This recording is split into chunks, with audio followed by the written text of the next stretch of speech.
It is. I don't know a song. Go ahead.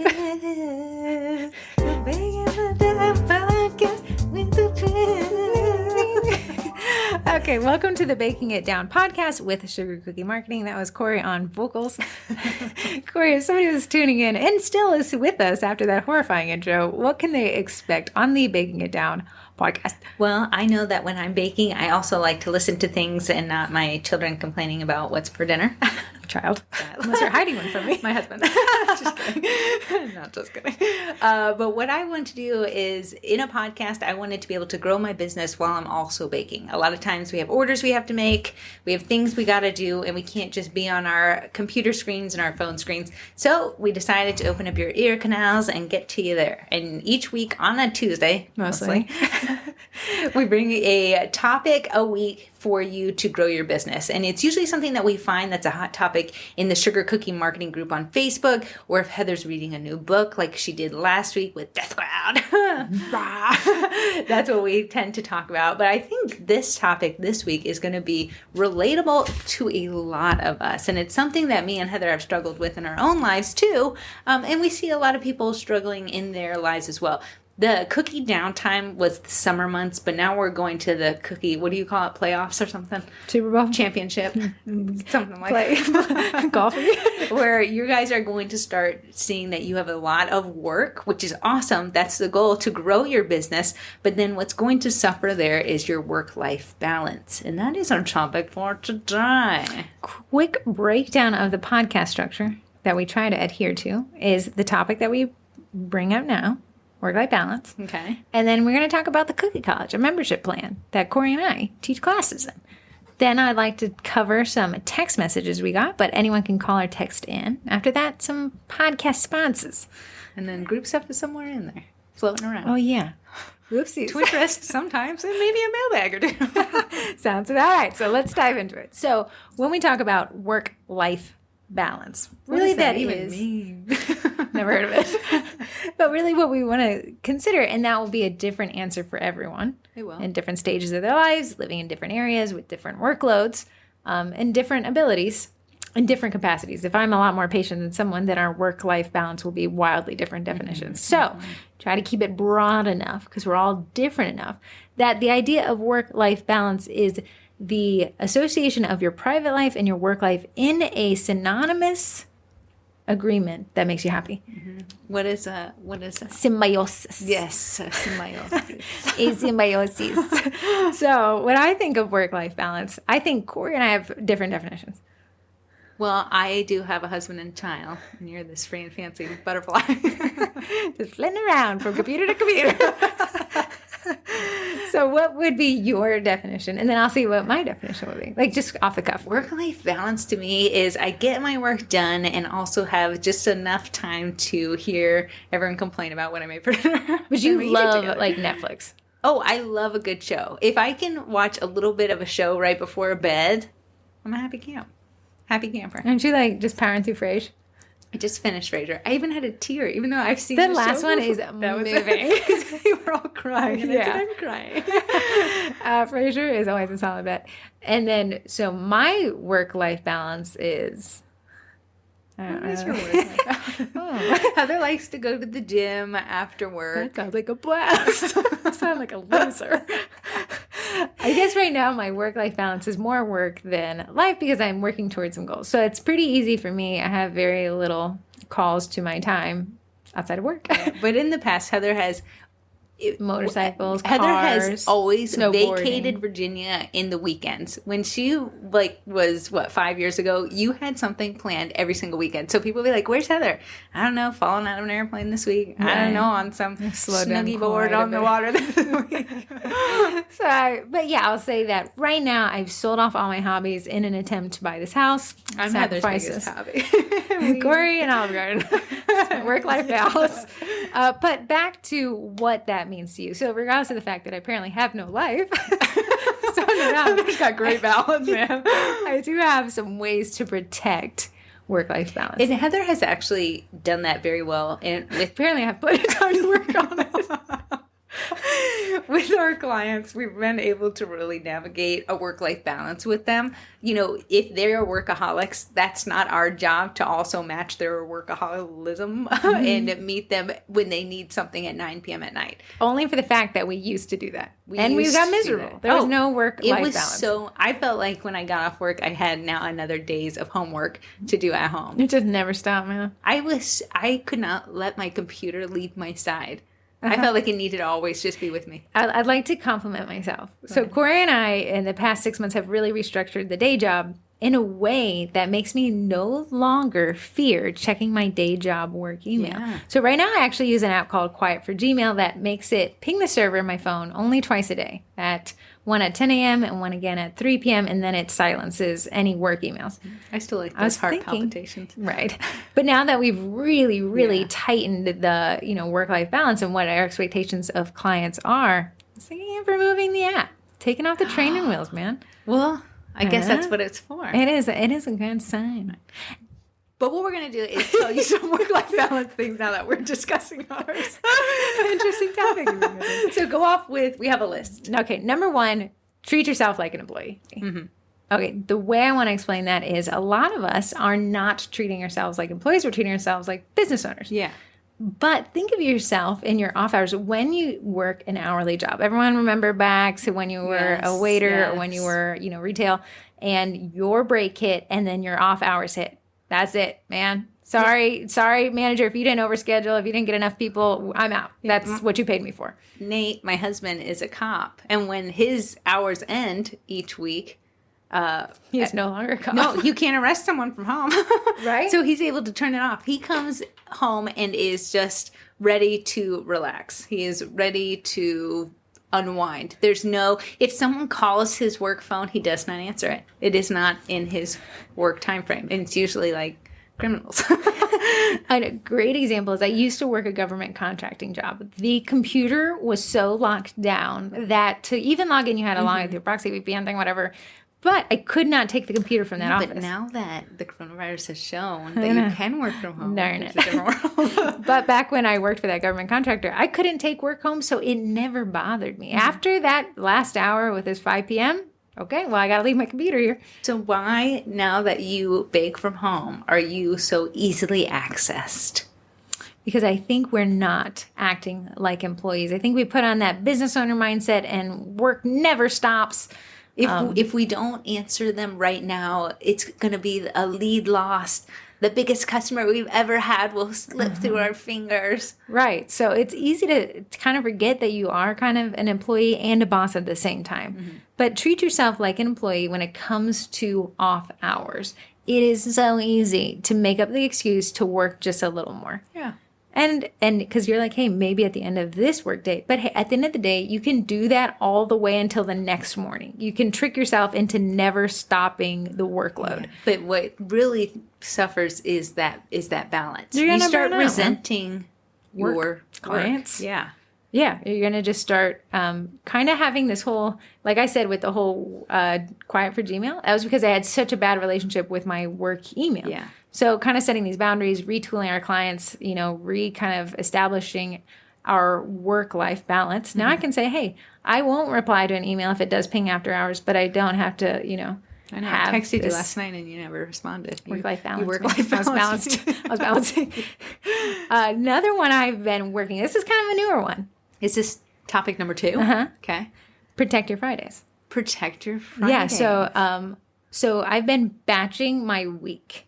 Now, Friday is not an off day, but it's not a day I put any tasks on. So what it's a catch-all day. Yeah.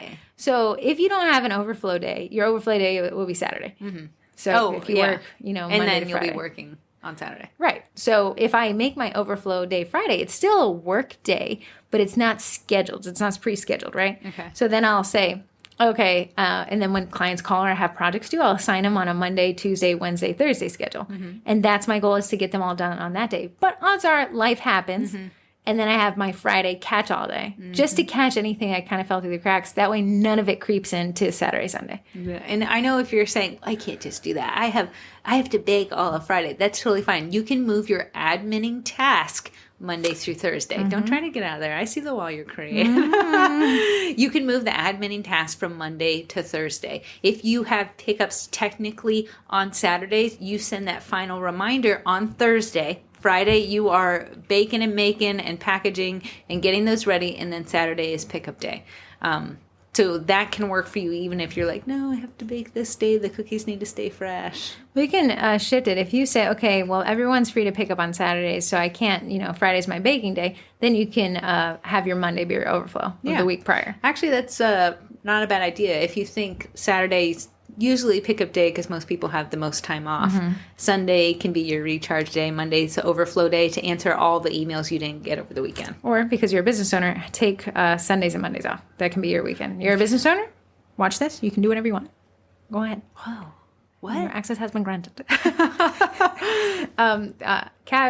Asterisk to that one, batching out my week has done a great number on me managing my schedule a little bit better. So like you said, Fridays are baking days. Batch days. Saturdays are pickup days. That means you're not going to schedule a pickup day on a Tuesday because your pickup days are on Saturday. But Heather, they're only available on Tuesday. Then they're not fitting in your schedule and they're not your ideal client. Yeah. I did once where anyone could pick up throughout the entire week. And you were suffering. Who are you? Who just fell off? It is a lot of mental preparation to engage with clients. It is. It is not just rolling out, if you want the whole shower, that shower thing that we've heard about. If you want to shower, if you have a pickup day every day, then you're technically showering. You're doing laundry. You have a nice pressed outfit. You're trying to impress people every day, and then you got to get into that mental space to deal with clients. And you can't really get other work done because you're always waiting for that person who's running 15 minutes late. 15 minutes late, and then you kind of, if you're anything like me, I'm not an extrovert, but I'm also not an introvert, just kind of there in the middle, maybe tending toward the be alone side of it. Yeah. But you'd say that takes a little bit out of you. They said that, I think it was in the Cal Newport book, that there's a residual time between switching tasks you get into the next task. I think so, 100%. Right, so batching your week out, if a Friday is a baking day, if Thursday is an admin day, reminding people about their pickups on Saturday, your pickup day, Sunday's a completely off day, Monday's a completely off day, and then Tuesday's your social media, finance, business management, and Wednesday is whatever you want to allocate it. You're going to look at every week the exact same. So I'm not the baking twin, but I do have clients who actually allocate client work to certain days. And now the client understands that I'm probably going to hear from Heather this day next week because that's when I address their concerns. If something comes in on a Thursday and they're a Tuesday client, they're going to hear from me on Tuesday about that. Or, well, Heather, you're just going to let them hang? No, I can say, hey, listen, I'll get back to you on Tuesday. Yeah, absolutely. And that's how you can kind of batch your week. But I really do like the overflow day. I find myself doing things on Friday, but I don't find myself doing things on Saturday. I'm going to add another Go. Take it, man. Because I was just thinking about this. A lot of you are okay with customers knowing your personal phone number. Totally fine. But that really gets into your work-life balance. We get on our phones for, fun. Get on TikTok, get on Instagram. You don't know for sure. You get on your phone to kind of relax. While there's also business on there too. But a lot of you guys will let your customers have your personal phone number and they can text you whenever they want an order. I couldn't imagine just sitting down and playing a game on my phone just to have that little banner pop up. So-and-so sent you a text message. I need cookies tomorrow. Yeah. So it's okay to limit the way that people can reach you. Facebook Messenger, email, phone, smoke signals. That's a lot of ways that people can get your attention. But you can say, hey, you can only access me via email. It's going to do a great job. It's so funny. And I don't want to dog in this one client. But he got my personal cell phone number. That's who I was talking about. Yeah. Love the guy to death. I said, hey, I will not be checking this phone. But he continues to text it. He'll text me and Heather at the same time. So what I've tried, and it's slowly working, is I'll ask him a question in email, and he'll reply via text.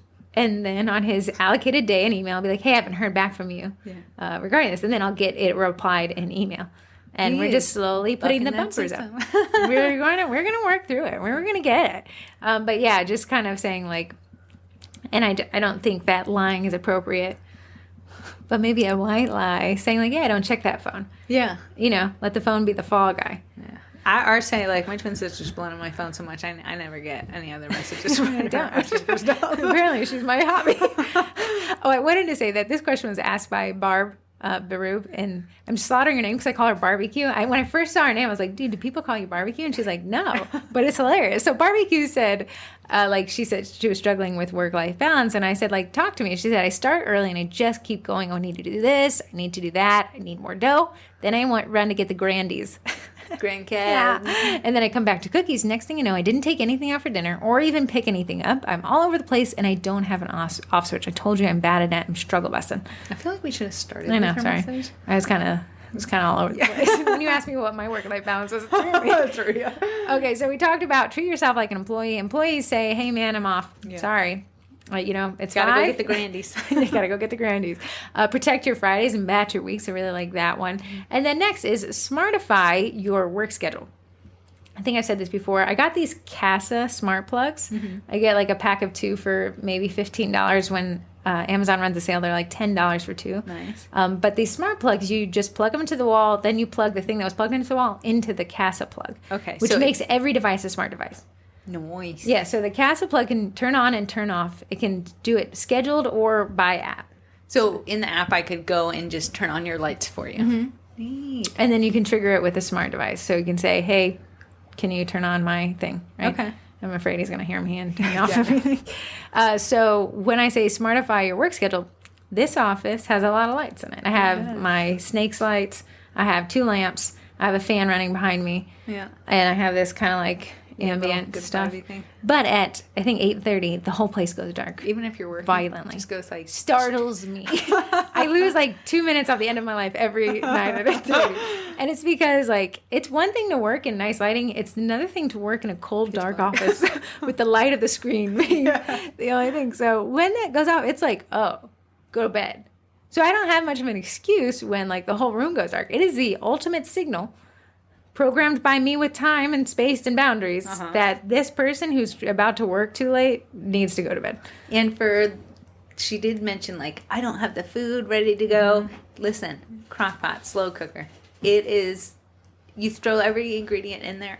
And then you can smart plug it. And then you can smart plug it. So if you do it on high, it's only 2 to 3 hours. So dinner could be ready while you're off with the grandkids hanging out. You can just turn on your little smart plug and it'll turn that bad boy on. Or you can sit at the beginning of the day and do the whole 8-hour slow cook. Get that smell going through. Oh, I love You're going to that. be begging to quit work. I can never bake when I have that going because it makes weird. the house smell. But that's a way that you can have dinner ready to go, planned already, crock pot meals. You just Google easy crock pot meal. Everything pops up. Mm-hmm. Literally, you don't even have to think. You're just pouring spices in there. I saw somebody once that said, actually, I plan out my meals, my to-go meals on days I know I'm baking, so they'll schedule out like a Papa John's order at the beginning of the week, and then come Thursday, it automatically shows up. Oh, they're just someone showing up with pizza. That's a dream, man. Right? Dreams. So smart plug your off hours. So again, like I said, this whole office goes dark at a certain time. When this office goes dark, my bedroom lights come on. They're counter. No wonder you have no life. One's sending you straight up to bed. Okay, guys, hold on, lights, I'm coming. I'm coming to bed. I use app block to block distracting apps while I'm working. She does. I think a lot of people hate this part of the podcast where I kind of say, if you saw how much time you spent scrolling, I know you have really, really, really great reasons. You might miss something in sugar cookie marketing if you don't scroll. But when I look at it, I'm like, well, I've spent 3 hours of today scrolling on Facebook. I downloaded TikTok for the TikTok Reels challenge. Had to uninstall it, man. I cannot handle it. Just can't handle it. It was like, girl, put your phone away, said the app block. Because I'm on TikTok so much, it gets boring to me. I'm like, this app is just trash. But, like, if you saw how much time you spent on it. No wonder it's trash. They ran out of content to show me. Cool. Go do something. Let the creator scream. So I do really like app block. On Apple, you can use focus mode, and it will kind of block distractions. On Android, the app that I pay for is called App Block. I think it was $10 a year. Not cheap, but if I gain back 1 working hour, it's already paid for itself. which has been great. It actually blocks notifications as well. It keeps them in a separate filter folder. Not seeing one thing you text me. And then I can block both the app and the web portion of it. The internet. So if I wanted to go to Reddit, but Reddit app is blocked, so I was going to go to that Chrome. I had to delete Reddit and my account because I was spending way too much time on that. But that was years ago. Broke my little addiction. How about TikTok? Not very old. And then use a timer. So you can use just a physical timer, like the one we used to practice piano with, which was horrifying. Yeah, the egg. And it rings, and so you say, okay, I have allocated 1 hour for this thing, and then when it rings, you're done. Again, the discipline comes on your side from actually walking away, but using a timer to say, okay, I'm going to spend 1 hour scheduling out social media posts. Yeah. Okay, if it doesn't get done in an hour, it's not going to get done today. That one little day is not going to have right, post. But you have a batch week, so you can say, well, the next social media day is going to be next Tuesday. I'll allocate an hour then. Yeah. But you don't say, well, I can work longer. Yes, I would like to clarify something. You can always work longer, and there'll always be work to do. That is a guarantee. It will eat up all your time. Work will eat everything you feed it. It's a monster. It's a monster. It's hungry. It is hungry. But you can, but you're like, Heather, but I'm not going to make all the money. Well, you're not going to make any money if you quit. And you're headed towards if you're burnt out and that's where you're headed towards, you're going to quit anyways. There will be no money when you stop. Yeah. So I'd almost say get you a timer, whether, digital timers are a little easy to forget to open the app. Physical timers are kind of a visual cue that there's a timer. So I'd almost get a timer for your computer room, a timer for your kitchen, just these physical timers. If they're all 3 eggs, like my mom used to have when we practiced piano, and just be like, okay, I'm going to be in this room for this amount. A timer for Netflix. So you'd have a timer in your TV room. No, I usually, because it's the last thing I do every day, I'm like, okay, I can barely keep my eyes open. Goodbye, Netflix. I think they have a sleep timer. Nice. Yeah, I would say that kind of the visual indicator of like, hey, I'm going to work this. Here's one thing that Recorder, when we did the last podcast, I've done it every day for 10 days. For 10 minutes a day. For 10 days. It's gotten incrementally so much smaller, better. But I say like, hey, I can't do this for an hour. Like it's but I can do it for 10 minutes. So I set this timer. I have a time timer. Yeah. Just times time. See that the other day. And I put it for 10 minutes, and when it's done, I'm like, whew, now I can check out. That's what I do. I started monoline lettering. And Heather was like, there's no way you're good at it. But I did it 10 minutes every day, and then I did it in front of Heather on Saturday. And I never said you weren't going to be good at it. I said that's the pencil you have in Procreate. It's a little hard to use. Yeah. You looked at my Not with me, I'm a monoline. So you set a timer? I do. It's just 10 minutes. If I did it What do you set it on your phone? I'm doing it in the kitchen so I can see the oven. I want to quit before that. Yeah. I always want to quit before. And then there's things that I want to go way over time, the fun stuff that doesn't, add anything in my life. So those I can set a timer for as well. Yeah. It's really nice. So I like the physical timer. It's a little, rudimentary. It's the thing that calculates the Facebook page size. It's a little rudimentary, but it's a visual indicator like, hey, I only have so much time. You do, both in life and mentally. Yeah. And then you can say, okay, I've got, an hour of Netflix. Set that timer. I think those little eggs go to maximum an hour. Yeah. And so I got an hour to really check out. Timers work in 2 ways. I do not have to think about anything for an hour, and then I only have to do this for 10 minutes. Sometimes when I work in Netflix at the same time, I never really enjoy Netflix. Everything's getting 50-50. I can't tell you what happened in the show. Also, I can't tell you what I posted. But that's a great one. Okay.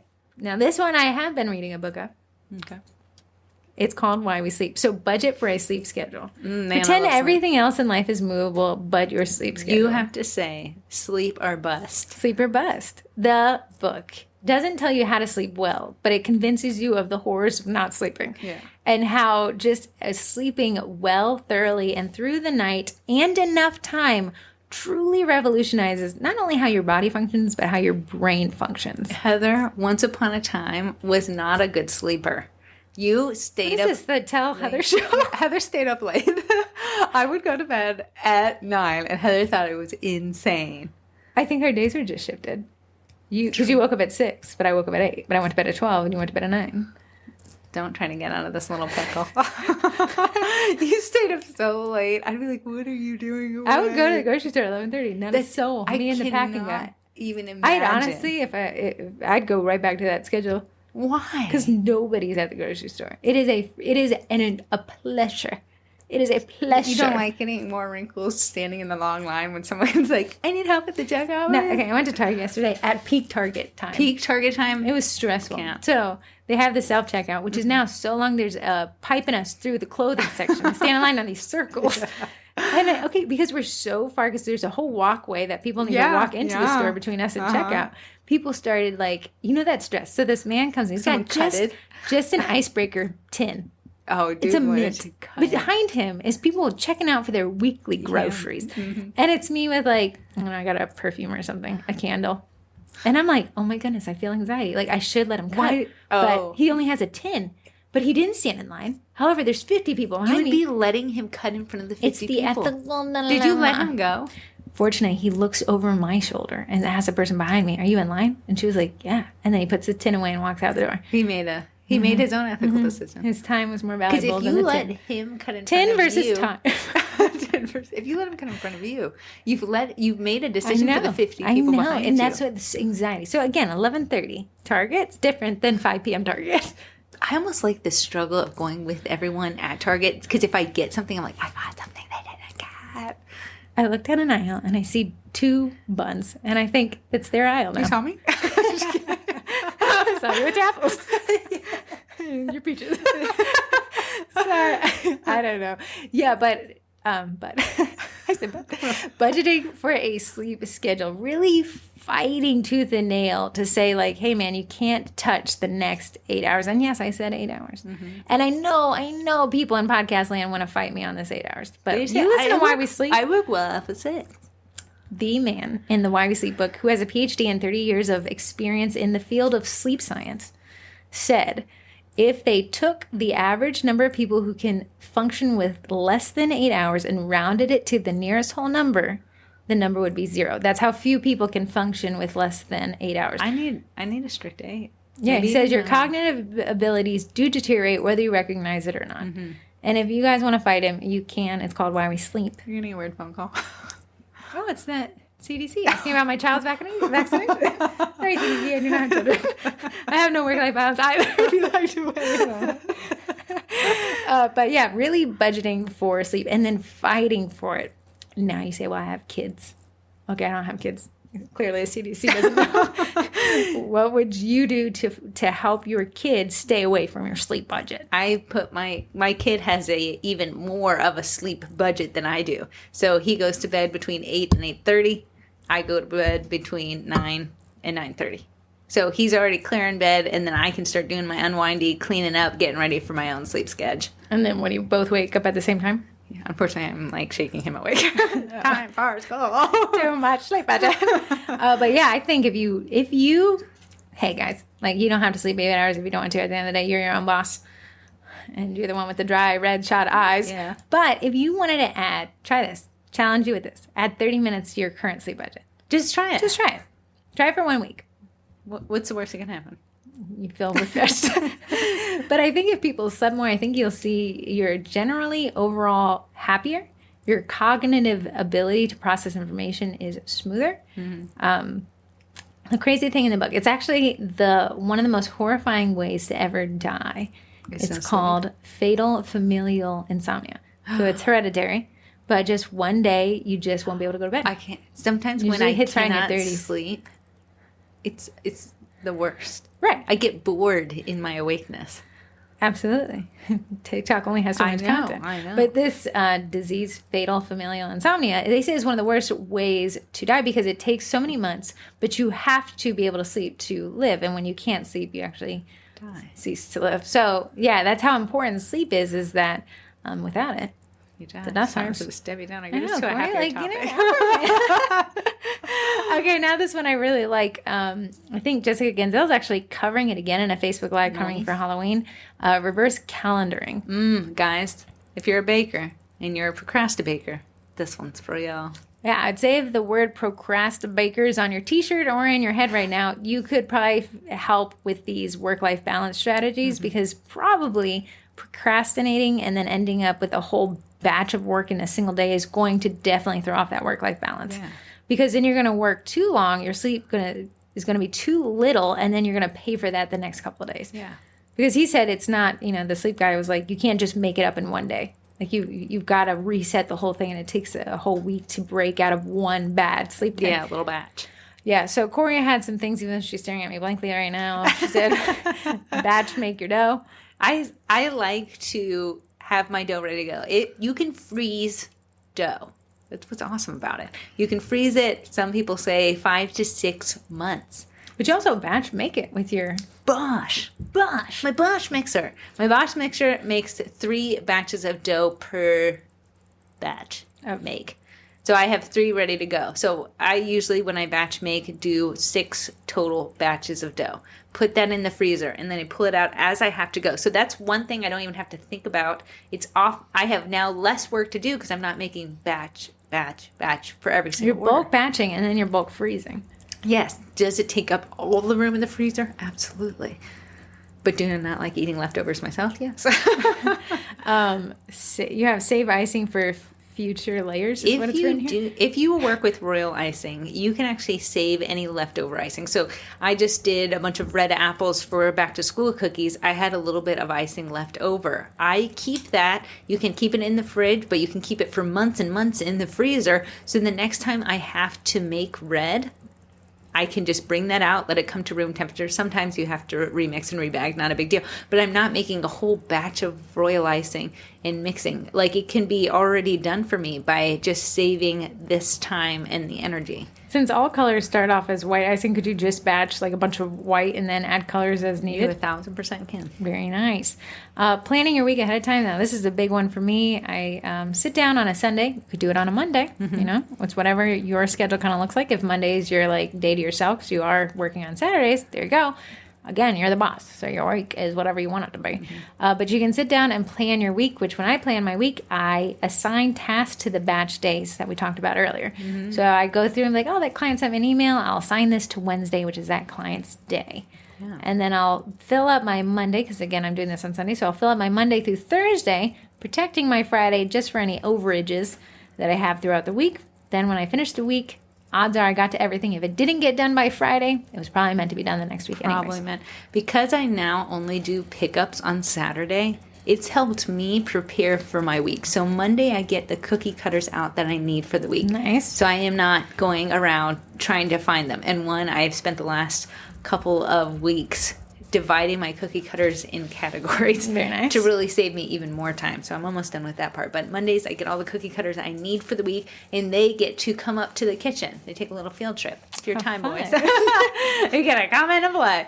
So I bring them up to the kitchen so they're ready to go. So that cuts down on time of me searching for them when I actually need to start the order. When you need to start the order, it's not the time to go down and be like, where did I put that cookie cutter 5 months ago? So basically, when you start the order, you already have the cookie cutters out there. Odds are the dough. Those are ready to go. I've already taken it from the freezer and it has thawed in the fridge. Icing is brought out of the freezer, coming back to room temp. Mm-hmm. So really, you've worked reverse calendared your week. So which is your baking day? So I will, if a cookie order is due, let's say I need to bag it by Friday to have it ready to go on Saturday, I will bake on a Monday or a Tuesday, and that is all I will do. I will not ice. So ice is Wednesday? Mm-hmm. And then Thursday's what? Dry. Nice. Dry in details. Friday, from Thursday night into Friday, they are doing their drying fully, and then I bag on Friday, bag, box, and everything. They're ready to go Friday evening for pickup on Saturday. Your brain is not stressed at all. It's all ready It's ready to go. Everything's labeled. So the customer is showing up, hey, what's your name? It's already written on the bags. It's not me running around putting things in bags. I could not live that life. When do you send the reminder to pick up email? So whenever they order, I say, you're going to hear from me twice. You're going to hear from me a week out and then the night before. And they're like, oh, that's great. And I never really hear back from them because they're waiting on me. So it's all on me to just... That's a great way to manage those emails that come in and take up a lot of mental space. When you're spending a lot of money, you're like, did they just run away with my money? Especially if they book a month out. Yes. So I'm like, I'm going to go real silent, real fast here. But you don't want me making the cookies right now anyways. Yeah. So they kind of find comfort that I try to make their cookies the week You set the expectations. And then your, again, batched week is spent really getting this all nice and tidy, and on Saturday all I have to do is worry about washing your hair. And so I sent my week reminder. They're picking up on Friday and Saturday this week, and I said, here's all the information you'll need. All I need to know from you is what time you're going to pick up. It said my pickup time was between 9 to 4. That's just to say after 4 o'clock, you're screwed. Right. But I said, what time are you going to pick up? I want them to be invested in the time they say. okay. You can pick up in between I'll be there 9 to 4. I want to know Patricia's coming at 10. Why did you do it on Friday and Saturday, not just Saturday? Because remember how I used to sell in Fairfax? Yeah. And now I sell in Lake Ridge. Yeah. I let Lake Ridge people pick up on Friday. Saturday people, because we'll be at my mom's house, Okay. can pick up on Saturday. Interesting. So I really like that one. And then to wrap up this titillating list, resell what worked last year. What So did you just say? I think it's not a bad word. Tintillating. Is it? I don't know. Titillating? I think that sounds appropriate when you say it. Titillating. Is it tint? No, it's tit. Titillating? Titillating. Oh my goodness. Oh, it's a bad word. So sorry, podcast land. Interesting list. Okay, resell what worked last year. So let's go back to those pencils.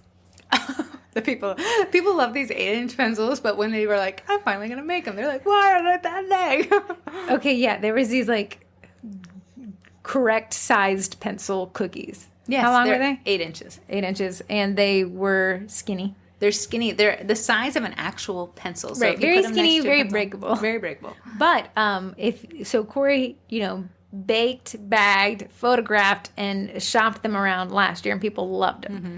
It's very simple to recreate that again this year. And you may think your audience is like, no, we already saw those. And maybe they do, but a lot of people didn't get them, but they wanted them. Yeah. Every time I'm like, well, I'm running low on sales, I'll bring those puppies out. You know, you have like high hopes for yourself. Yeah. Corey and I have high hopes for ourselves Highest. when it comes to coming up with cool cookie classes.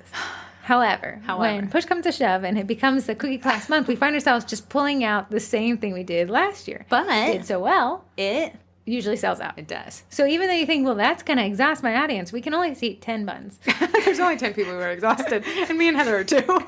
So what we find, and in a perfect world, we'd spend time really just curating a perfect list. But push comes to shove, if I need to protect my schedule and my sleep budget, we can just pull out what worked really well last year. We already have the photos. We already have the PowerPoint. We already have the script. Absolutely. I already have the promo materials, the Facebook posts I need to make. I just, retool those guys. And you might see people in the group like, look what I'm offering. It's selling off the shelf. That's fine. Let them do it. You can do your thing, and Yeah. that'll be fine too.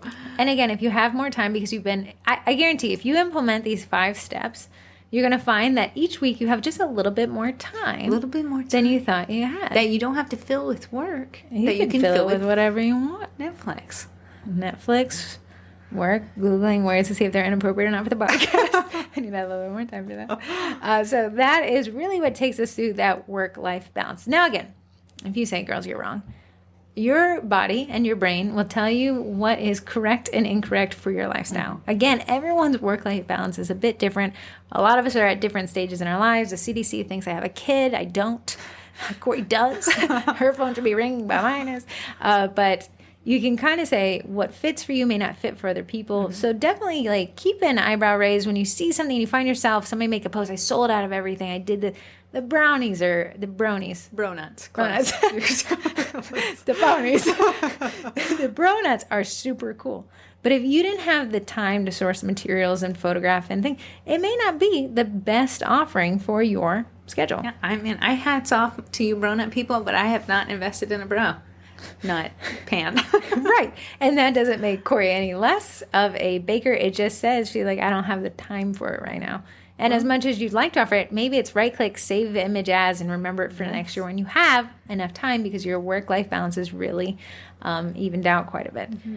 But if you're miserable, if you're like poor barbecue and she's like, I'm suffering. That's what her post said to me is like, I am suffering mentally. That's a time where you got to really sit back and let go of anything. Well, no, I can't. Don't say I can't. Just consider, can I add a 30 minutes to my sleep schedule? Can I use smart plugs to turn off my lights and force me out of the office? Can I use a smart plug to turn on my crock pot? And can I use reverse calendaring, which the Facebook Live still in the group, Jessica Gensel taught it. She's doing one again for planning out Halloween in just an hour. Yeah. Wow. Nice. Yeah. If you have an hour to sit down with her for that, you can watch that Facebook Live. But the Facebook Lives are always there. So you can watch them when you have more time. But just consider the challenge of really hammering out the details of your work-life balance. You'll be able to see where one's lacking and one's winning if you can sit down and spell it out. And then have those timers around to really keep you there. Yeah. I took a long walk yesterday. It was pleasant. I was not Pleasant. stressed. Had already baked and decorated. They were in the dehydrator, which also buys you more time. There you go. So I took a long walk with my husband and my dog. Stepped in some Duke, which was annoying. Gotta keep you grounded. I was definitely grounded. I was, like when you're scraping one foot in the grass. See, the key is to find a curb. Yeah, but And lightly drag it around. One thing that I found that really helped me understand my sleep schedule is these Fitbits. I'm sure it's like telling some Master Bezos exactly where I am and what I'm doing. But it says, like, oh, Heather, yeah, you actually slept 8 hours. Or, hey, you slept 7 hours and 30 minutes, so maybe try a little better next time. But I can see, like, ooh, I did feel a lot better on Tuesday when I got an 87 sleep score. And I felt like crap on Wednesday with that 62. I was wearing my Fitbit to bed, but I sleep with my wrist bent, oddly, like a little creepy arm. Put it on your arm. No, but my Both husband's... of them are bent. I sleep very weird. My husband's like, there's this green flashing light in the middle of my... coming from your arm. I wonder if you could do anything to it. Can you put it on a little tighter? It's hard. Okay. It's hard in my So many arm. roadblocks there with your work-life balance. But that takes us through that. So back to group stuff. Back to group stuff. Okay, here's the Facebook Lives that we have a coming and a going. If they're a going, you can actually catch them by going to the group. Now, I don't know if anyone's group is like mine, but it's changed this past week. What? Look, the events are on the left side and no longer at the top. Mine from my old profile that keeps getting banned looks like that. Yeah, so usually we say go find the events tab at the top. Mine's on the left. Kind of click around. Do it. Hopefully you can find it. Or you can always type in facebook.com/groups/sugarcookiemarketing/events. That is crazy long. But here's what we just passed. Stencils 101, the royal icing method with Jessica Wolf. Now, she doesn't tell you how to make stencils. She actually taught a class in the Cookie College about that, but she's using stencils to write text. Yeah. It really streamlined. If you are doing lettering and you are piping and when you're pressure piping, or you're doing where you outline twice and then fill, takes forever. So what, this circumvents that? This wouldn't make it. You just scrape it out. Nice. We have icing consistencies for detailed designs with Gigi Williams. She is an amazing decorator. Cutest little things that she does. These are all past, so you can go and get them. And the basics of designing in Canva Pro, not Canva Free, Canva Pro with Amy Hines. Those all three you can go watch right now. Now, coming up, we got quite a few fun ones. I've caught up and added them all here. This Friday is how to plan your Halloween offerings in 1 hour with Jessica Ginzel, like I mentioned earlier. Timing. It's almost like we timed those out together. Then we have Intro and Basics of Copywriting 101 with Jen Schertz. Now, a lot of people say, what is copy? Yes. Copy is any text that appears with a sales type post. So whether So it be your a newsletter, caption, as a lot of caption, people things call like it. that. How to use Evernote. I love me these types of apps to organize and store your cookie cutters with Amanda Gearhart. Nice. Storing cookie cutters Oh, I need that. and organizing it. That's going to save you Time. Intro to Baking Cookie Pops with Annabelle Krasinski. Now, cookie pops are... Is that like cake pops? No, it's cookies with the pop sticking Oh, on, yeah, I've done which that. is a great addition. You made him a beard for Halloween, for Saint... What's the guy for Christmas? Santa Claus. Saint Nicholas. Santa Claus. No, I It's think too they're great. And you can make them right in the oven. You'll learn in the oven. That'll be a great one. Definitely easy to... You already have the cookie. You just add a pop to it, and it makes a great little thing. Some of the pops can't be baked. I'm sure she's going to cover that. Light on fire. You want to teach the library now? Then everything you need to know about Donations 101 with Kimberly Tracy. Nice. So that one's really cool because a lot of people say, I've been solicited for school donations. What do? Donations are a great way, like raffles and stuff like that. It's a great way to get your name out into the world, but also help the community. Yeah. So strategic, I think they call it strategic giving or something like that. She's going to walk us through that. Perfect in time for kind of the holiday season when you do want to kind of do that. Then steps to make sure your email arrives with Jessica Wolf. Now, Jessica has actually challenged herself to do one live every month. Kidding? Yeah, she's stuck them all. Yeah, so as soon as she will teach us one, she'll submit another one. Oh my goodness. That's what she does every time. But email deliverability is actually pretty huge. And as we go into the holiday season, a lot of times people are like, my emails end in spam inboxes. That is email deliverability issues. And it's something that you're actually doing that's causing those emails to land in spam. So she's going to come from a really basic approach of how to kind of ensure that you don't end up where you don't want to be via email. And spam. Spam. Once you get hit by a spam filter, it is obnoxious. Because you have to tell everyone, check your spam filter. Yeah. That's always a rough one. Something that kind of happens is if you ever use your Gmail to send a newsletter, don't do that because it's a sure and fast way to end up in the spam folder because that's not what Gmail intended. Gmail kind of is intended for me to send Corey an email. So what would you suggest using something like? Flowdesk is paid but really cute. If you want MailChimp, it's free for a certain amount of subscribers. If you're just getting off the ground, don't have a lot of expenditures, don't want to take on a lot of overhead, try MailChimp, get their newsletters out that way. Yeah. They're doing a lot of the checks and balances to make sure that you're not ending in a spam folder because they'll get in trouble for it. So I really do like the one. I think that some of these senders also say hey, that looks a little spammy. What, all caps?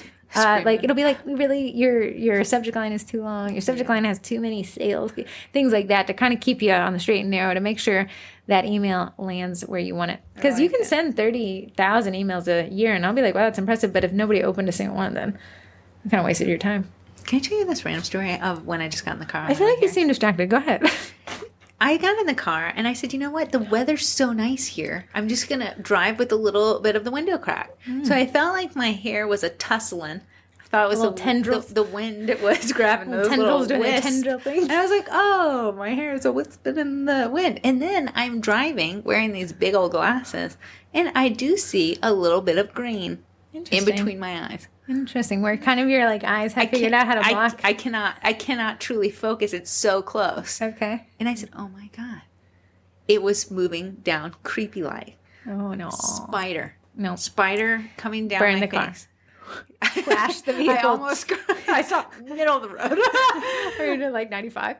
In which case you're among I friends. was still in the neighborhood. So you had a spider on your face? Was he connected? A Spidey-Whitey? Was he connected to my glasses? When did he hop on? How long had he been there? You know, it's a crazy thing. If you write "burn the house down" and there's a spider in it, Facebook will ban you. It doesn't matter in what just use the emojis. If you want to. Someone quoted Heather on why she got banned, and then they got their. I could see that they got banned because they replied to me. I said, I try to save them. You can't say you can't comment. Burn the house down with a spider because then you will get banned. Right. Spiders unite. Spiders living in my hairline. So that takes us through the events now. Corey and I are working on a vendor planner.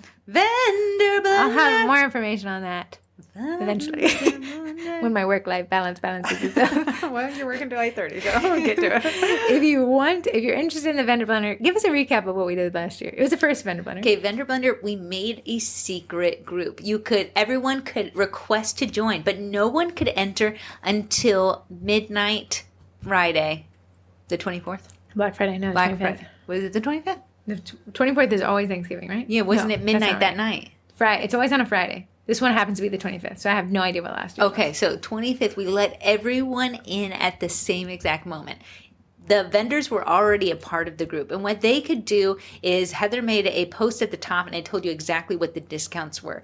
The vendors required 20% off. Required 20% off or more. And some people did that. Then there was giveaways. Everyone could do door prizes. So if you had a door prize, you could post that throughout the day.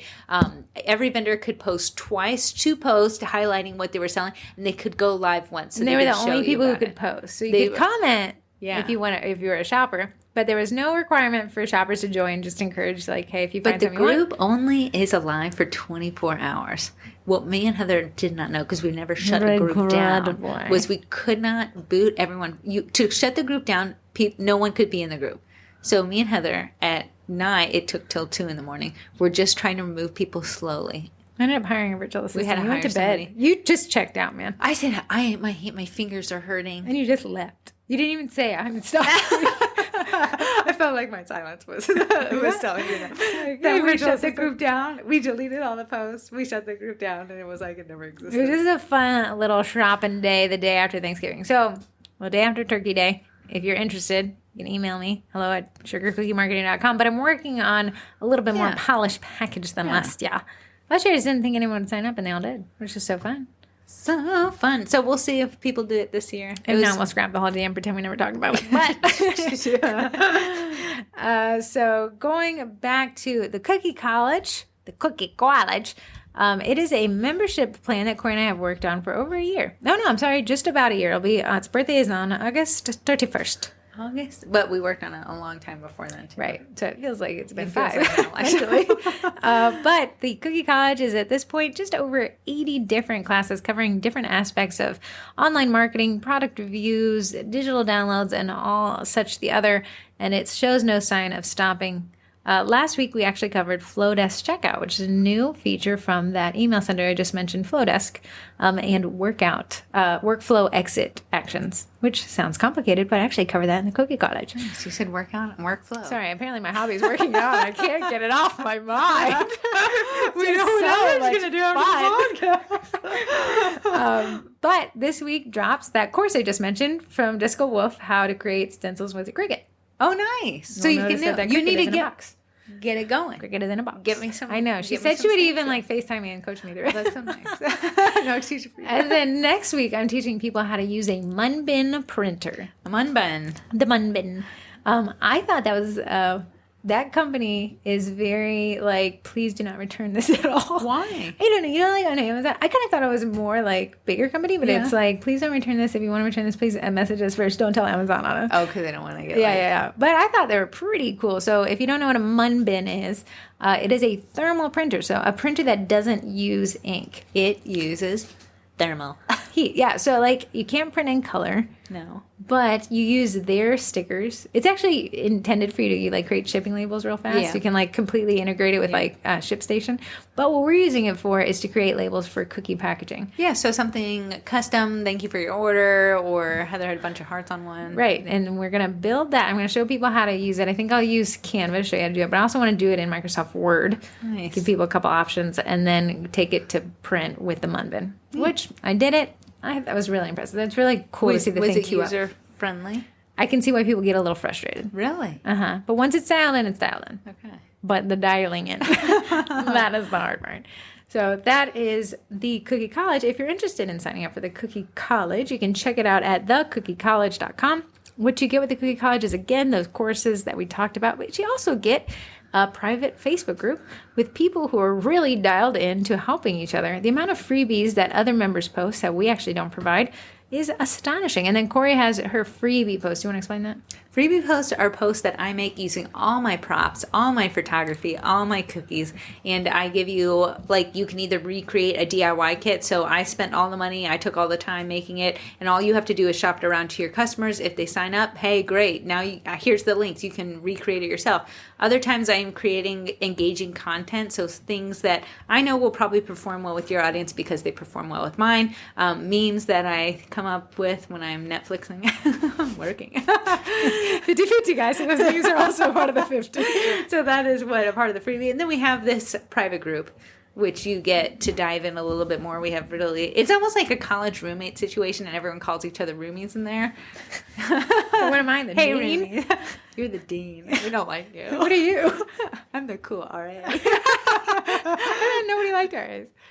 I'm the hip one. Okay, we have voicemails and text messages, but today I've got 2 longer text messages, so let me read through that. Hi there, and Corey, it's Micah from Micah Made Cookies in Pittsburgh, Pennsylvania. I like Pittsburgh. There's so many bridges. I feel like I've seen Micah Made Cookies on Instagram. Probably. Recently. You guys are fantastic and have inspired me to keep... Oh, man. My screensaver came on. My little boundary popped up.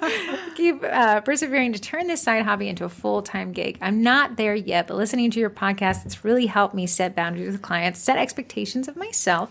I'm the person who will stay up until 3 in the morning decorating and really have to work hard to push myself to go to bed and prove to my husband I can really make this work. I've never been more confident about anything. I've never enjoyed anything this much, and I've never had a job that brought this much joy to others. And that's coming from a former elementary librarian who literally reads stories to kids every day. I got into cooking a year ago when I decided to make cookies for my 2-year-old's birthday parties. I got obsessed with royal and icing consistency and nailing down the perfect sugar cookie recipe. And now her 3rd birthday is coming up and I have 6 orders that weekend. It has been awesome and scary all at the same time. And I even skipped a few months in there when I had our son, who is now 7 months old. In fact, I was decorating cookies when I went into labor with him on Christmas Eve. Wow, that's crazy. I love that cookies bring other people together and that their center of celebrations, the extravagant to the nightly potential visit of the tooth fairy. Oh, that's so fun. I wanted to reach out and ask because I'm trying to convince my husband that I need to join the cookie college and what to say besides I need it. We're at the point where I could potentially quit my other job and dive in, but I have a toddler and a baby, among other financial stresses. Question is 2 parts. First, when did you know that this would be a full-time thing? Or have you always kind of done this into what elevator pitch would you give for the cookie college? I know that you guys talk about it every week, but if you have to put it in layman's terms, I'm asking for the subscription for my birthday this year, which is also in September, but I'm not sure it's the right time to shell out the money. If I'm just getting started, I know I will likely make money back if I teach a few cookie classes, etc., but I just need something to hook him in so that I can get going. Thank you both for all you do. My sister moved out about an hour away, so listening to the two of you talk weirdly makes me feel like she's here and with me with our banter. I'm so sorry for tagging you guys in too many social media posts too, but I think you guys are great. P.S. I don't want to make my husband sound unsupportive. He really is. He's my number one taste tester, and he's critical of every cookie, which I can actually really appreciate. He's my biggest cheerleader. However, he cringes on the Amazon boxes, show up with new cookie cutters inside, and I've mentioned the cookie college to him and quickly get shut down because I get the "you're already good enough" in his book. I'm sorry for any incomplete sentences and odd pauses. I'm actually trying to put my baby down for a nap and didn't want to forget the phone number, so I'm using voice to text quietly. Also, sorry for sending 1,000 messages. Okay, now I'm done. Really. That's so nice of you. Those compliments. I feel like you're my sister. The one I actually like. Of course, the cool. All right. I know that I have started many, many things while I've been married to my husband. And every time I say, let me just prove it to you. Let me just take what I'm doing. Let me just show you that I can make it work. He always raises an eyebrow and says, well, all right. I said, no love lost. I'm paying for it. Uh-huh. You don't lose anything. I don't know if that's a hook that you can actually use, but that's what worked for my husband. One thing that she asked is like, when do you know it's the right time to go full time? I'm going to tell you what really helps me before I take big leaps into new projects, and that is an emergency fund. Mm-hmm. There's always going to be that, as we talked about in the podcast last week, standing between the two musical chairs when this music might turn off. Yeah. But a great way to kind of build the bridge between one chair to another is an emergency fund. So you're going to see that what they say with self-employed people like us is going to be around 6 months of the bare minimum of expenses. And I think that's kind of a Dave Ramsey thing, but I do like the concept of it because business owners, you have a little bit more liability than the average Joe Schmo who can file unemployment. Yeah.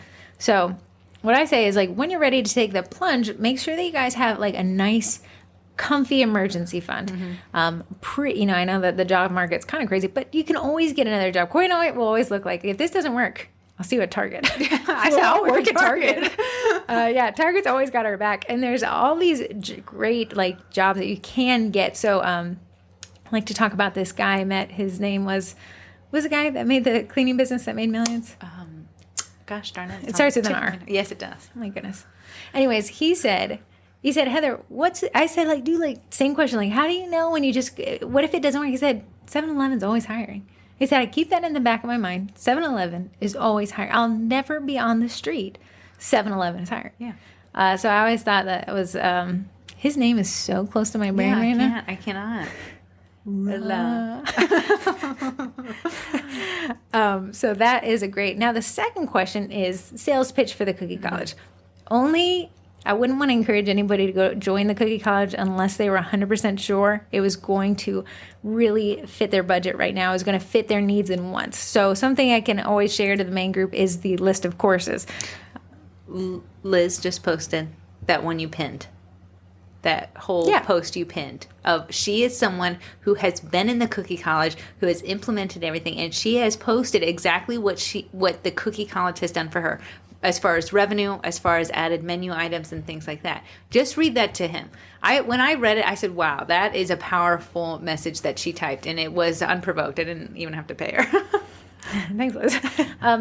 not to brag on us, but I always like to see how Corey and I are doing. We have a Monday morning meeting, and the way we indicate if we're providing enough value to people is the number of subscribers that stick around.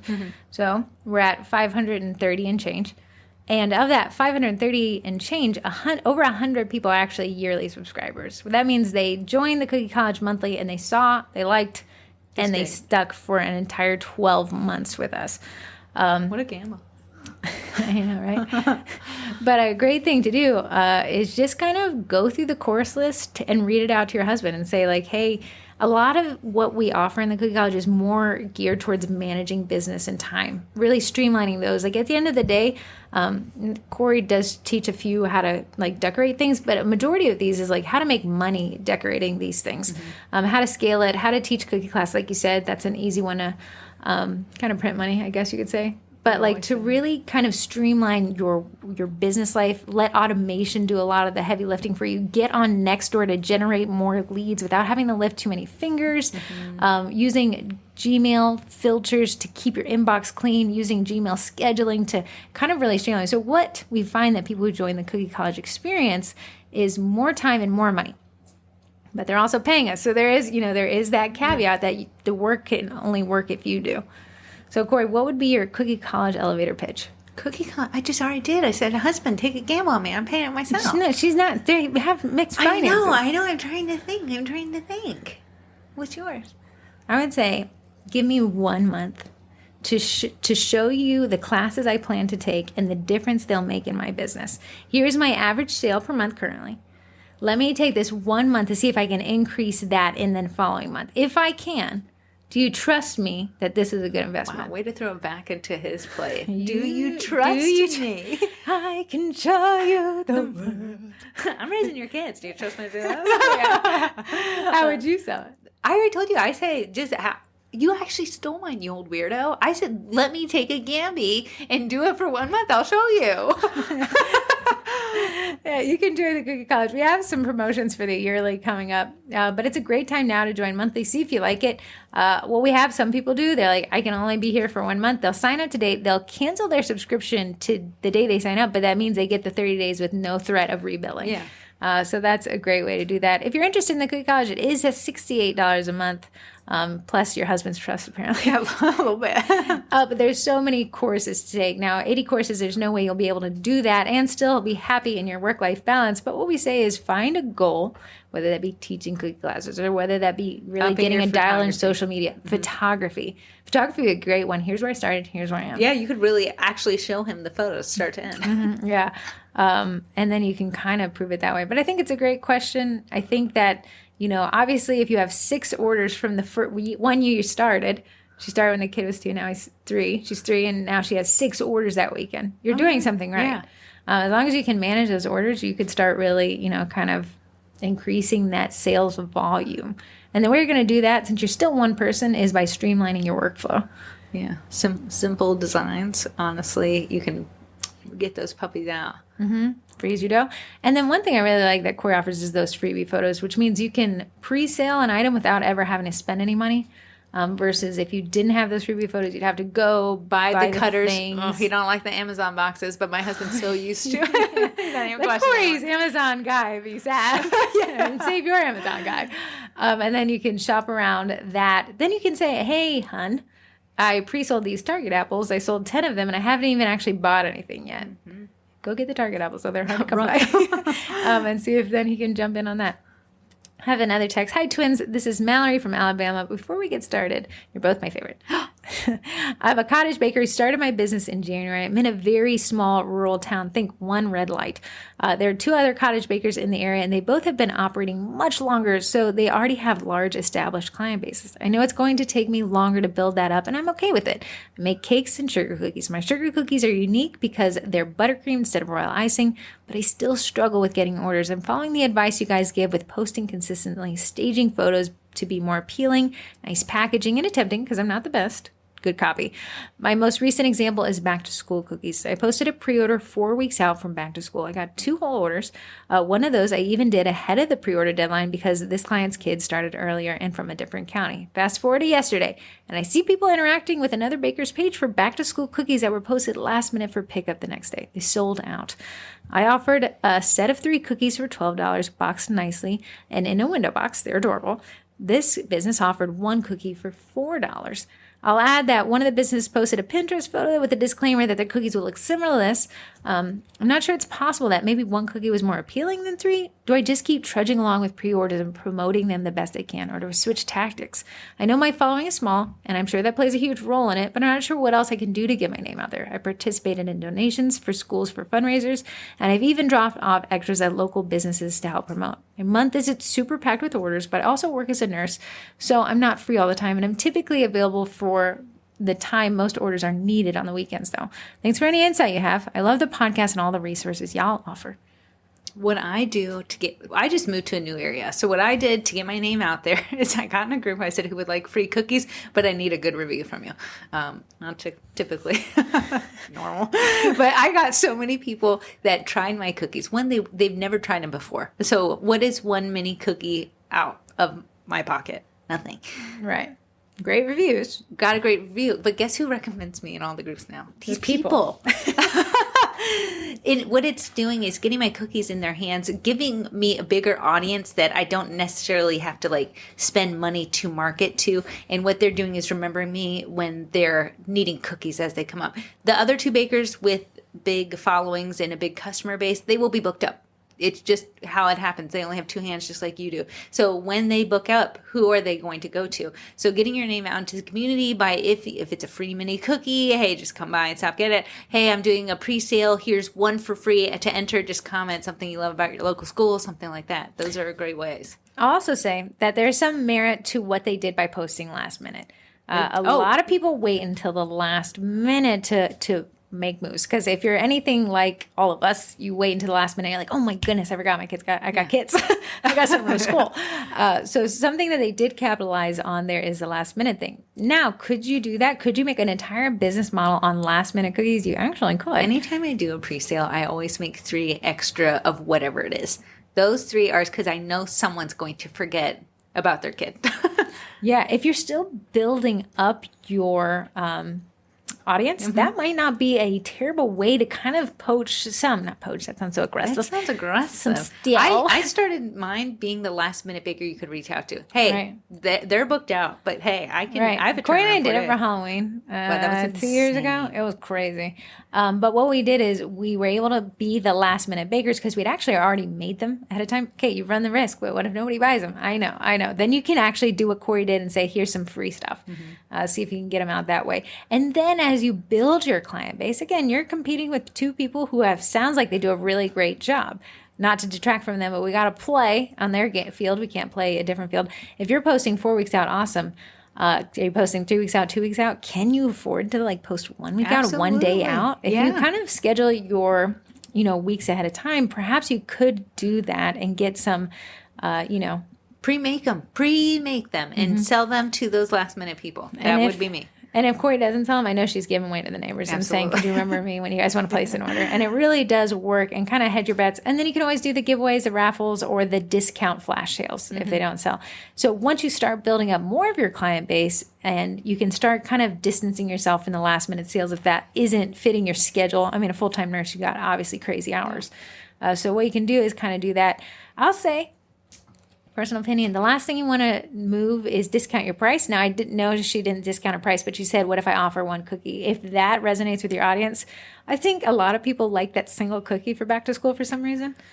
They do. I did the Target apples. There's 6 mini cookies there, but people wanted that good luck with my kid one.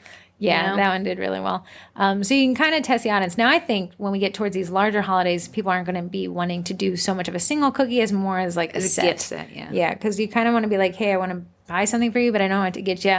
Here's 12 cute, adorable custom cookies. Hocus Pocus movie's coming out if you wanted to do the 3 witches. Super funny with their iconic hair. Yeah. Something like that. So I would say continue trudging along. continue building up your fan base, and maybe this more guerrilla marketing tactic where you can say like, hey guys, freebies, giveaways, kind of get people to taste your product. Again, buttercream is undelectable. The best. Undelectable, but it does photograph and appeal to a different audience. So you aren't competing with them directly. You're competing with a different audience, but the same target. But I think if you get that into the mouths of people, give me a little taste of buttercream and watch me go insane. Right. Another interesting thing to do, and I don't want to circumvent any rules, always make sure before you post in a community group that you're abiding by their rules, is like, hey, I need some taste testers. I'm coming up with a new batch. Hey, I did that last Halloween. I made a recipe that I found. I think it was like a cookie con recipe and then my normal recipe. Oh yeah, cookie con has the recipe offering. They give you that. Yeah. So I said, who wants to help me taste test? And I've gotten so many orders just from those people helping out my business. Did I ever change my recipe? No. But you put people on the same side, and humans love an underdog. I do myself. And then humans love to be like, I helped that person right there. You see that person? I helped them. Yeah. I helped that person right there. I did that. That was me. So that is a great way. But I love these texts. Great ones. You guys your head's in the right place. You guys are doing everything correctly. Just keep, lean into those little spots that you can lean into in your little market. Yeah. It's really interesting. Now, something Corey's working on, she's going to teach a class on this in the Cookie College. I know. I started my own community group. And Corey, as the founder of the community group, I think you said, I asked her today at lunch, do you think you could get 100% of your leads from this community group you started? Absolutely. But not for lack of providing extremely valuable non-sales related content. I know. So now we're up to 1,700 local ladies that are local to me. You have to be local to be in the group. Now I can pick and choose who's joining.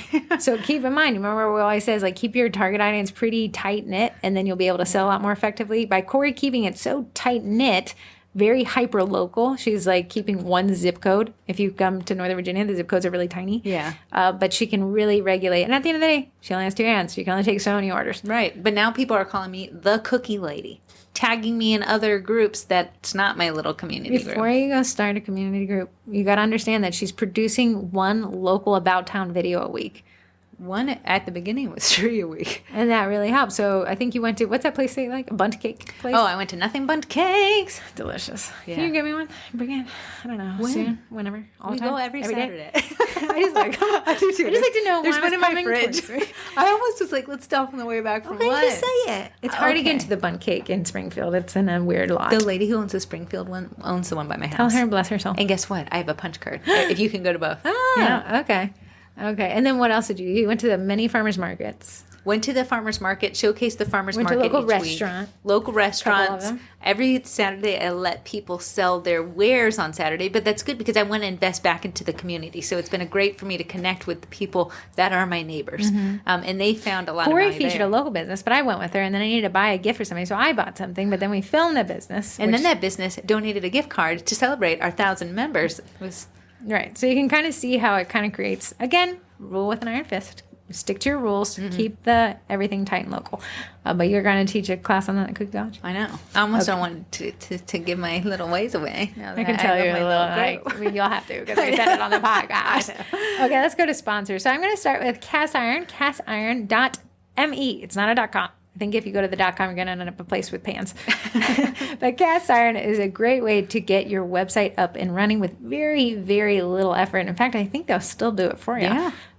Cast Iron is a website builder built for foodpreneurs by foodpreneurs that helps you take orders online. If your cottage laws allow it, I can guarantee that with a website, you'll actually make more money than without a website. Why? Because we trust websites. It's just what we do. So that is a pretty awesome sponsor. You can check them out again at castiron.me. Yes, and the next is Bakety Make. Bakety Makes. New sponsor, not to be confused with Bakety Makes. Bakety Make makes a royal icing meringue powder that's called Royal Batch. So royal icing meringue powder called Royal Batch. And it is something that I use exclusively. I absolutely adore it. I used to have this royal icing recipe that I thought was amazing, but I actually followed the one on the bag, and it saved me a lot of money because I don't have to add corn syrup. It's already in there. Your food coloring, white food coloring is already in there, and the vanilla extract's already in there. What was crazy, I actually did one of those free giveaway things for a review, and Lee said, your icing tastes different than other royal icing recipes. I said, it actually already has vanilla in there. She's like, it tastes amazing. Can you make me one of the pumpkin ones? I know. Funky only ones. I do have to use the rest of that dough. Okay, and buddy. I don't sell Send it. it on. Yeah. Do you want them iced or non-iced? Ice. Can they be ugly? Yes. Okay. Then if we're going to be ugly, make more icing on it. Okay. Okay. But I want them fresh. Well, it'll be fresh. I have to make them all. Oh, that'd be wonderful. Bring them on Saturday. Okay. But that will give me a lot more work to do because I have to ice them. Bring them on Saturday. And then All right. last but not wait, least. wait. Oh, You yeah. can save 10% from Royal Batch by using code TWINS on www.baketybakeIdaho.com. That will save you 10%. Nice. And not last but never least. Last Last but but not not least. Yeah. Wow. We have waited until 5:30 to do this podcast. Yeah, gosh darn. We got talking at Olive Garden, guys. Strategizing and then recapping some mistakes I made in my life. But it is Eddie Eduardo, Eddie the food printer. Eddie, we're giving one away in October because it's the second birthday. 2-year anniversary. If you don't know what Eddie is, yes, we're obsessed with him. But it's actually the name of a printer. People think that we made up that name and named a printer that. No. The Primera, the big company, did. Yeah, we just think it's so cute. Yeah, Mark and Jennifer are behind Eddie. They're awesome. Eddie is awesome. And then they keep adding more and more features to Eddie. Now, don't take my word for it. Join the group, Eddie User Printers Group. Users Eddie, group. the Edible Printer User Group. That's a very long name, Mark and Jennifer. But there you can see a lot of what people are doing. It's pretty adorable. So imagine if you did the notebook cookies for back to school. Imagine not having to mix the white or mix the pink and the blue for the note paper lines. You could just print it. So a lot of people just were able to print it. It saved them half the time of mixing that's really icing. nice. I think you and I did We did yeah. it for Valentine's Day You're for right. a love notes. letter. Yeah. It's cute. But I do love it. I think that little dude is really cool. Not cheap, but he saves you a ton of time. And you could actually win one coming up on the 2-year October. anniversary. Octubre. Okay. Twinterest. Do you have any? Interest. Do you? Yeah. What? You know, I was in Target yesterday. I was feeling a little treat myself. I'm in Target all the time. I'm going to slaughter the name. Okay. But you know what actually is behind it? Ashley Tisdale. Oh, the Disney from the Channel. Disney. Yeah. I can't remember what show she was. The one with the two twins. Oh. You know, they lived in the Mark and hotel. Corey is one of Yeah. the names. I can't remember the other kid's name. Twister, Twister. No, that was the wasn't twins it. from our day. So it was Frenchy. It's got a weird pronunciation, but they say it's scent science, mood boosting. Mood boosting? Did it boost your mood? Yeah, boosted.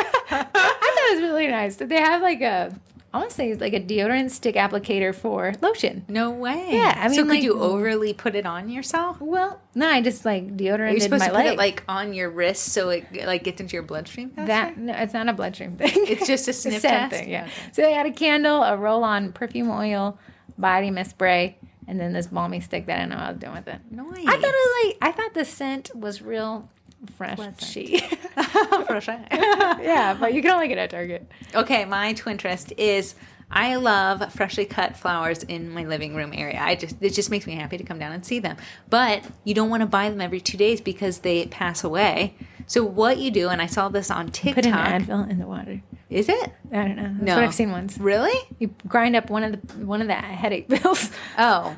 Well, what I do is they say cut the stems at a slant. It gives the most that water can be sucked up. It gives it more long life. Okay. When you cut them, if you do not put them right in water, those little suction up the waters will close up and die off. So it'll die faster. So cut at a slant, put it directly in water. Then halfway through the week, I'll actually empty the water, cut them again because those little things have died off. It'll reopen them, put them back in new fresh water, and it usually lasts about 2 weeks. Check the pill thing. I'm gonna check. It's like a Bayer I'm gonna Google aspirin. that first before it ruins the whole. Maybe you should batch. just try it. And see if it works. Maybe your flowers will not have a headache anymore. I know, but my sunflowers are so pretty in my house. The sunflowers are just a hardy folk. They're just a hardy folk, so that's what I've really narrowed it down to is the sunflowers. But I'm buying them from the local farmers market. And putting them in a video. Chia, Chia. chia. But I think sunflower season's almost over. You can actually. I wanted to go to the sunflower place, but Oh, you it's did? still going, and it's $1 a stem. The sunflower fields in No, it's called 7 Lavender Farms or something. I followed them. Lavender. Yeah, but Interesting. lavender season's I over. want to say that Corey drugged me to a farm last year for strawberries, and we had the wrong month. Yeah, they were like, "That's not Yeah, happening." we're quite yet." not. We can't pick those because they're not grown. But then we found a great restaurant. Oh and yeah, it we was did. really good. We did. I just want to throw this out into the universe. I'm done with summer. Bring on some cooler weather. I am. It is dead to me. But this past few days, it's been less humid, but it's still 80, buddy.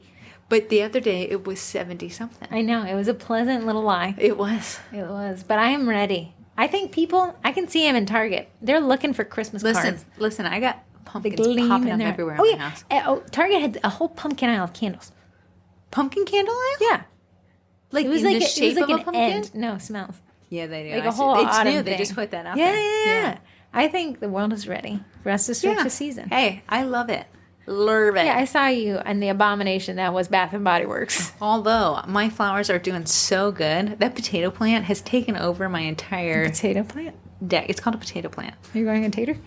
It never sprouted a tato, but it has. Potatoes are under the ground. Oh, it's just taken over. Potatoes under the ground? Yes. Are they? Lord Thompson, are potatoes under the ground?